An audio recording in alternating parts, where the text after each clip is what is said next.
po. Tao po, pahingi po ng tanglad. Tao po. Ano yun? Hihingi po ako ng tanglad. Ate, may yung tanong. Wait lang, sabihin ko muna kay Lola. Sige. Nasaan ba ang lola mo? Doon. Sige, sige. Tulungan mo dito, Papa. Para bigyan si Inday ng tanglad.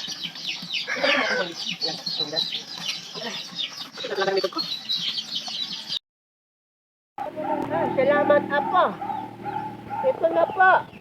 Salamat nito, Lola. Pahingi na rin ka ng kalamanggay, Lola. Naku, Lola, ako na pumanguhan, Lola. Nakakahiya naman sa'yo, Lola. Ay, wag na. Nahiya ka pa. Wag na. Ako na lang.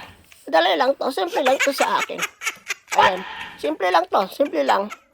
Naku, Lola, nakakahiya naman. Ang dami mo mga manok, Lola. Pahingi ng manok, Lola. Masarap ang sabaw niyan, Lola. O sige, walang problema. Ako na mahuli, Lola. Nakakaaya naman sa'yo, Lola. Lola, salamat pala nito, Lola, ha. Ang dami ko nang dala. May talong pa, may tanglad, kalamunggay, at saka manok. Salamat, Lola, ha. Walang sapayan, Inday. Magtanim ka niyan. Damihan mo sa pagtanim. Nang sa ganun, hindi ka na pabalik-balik dito. Sige.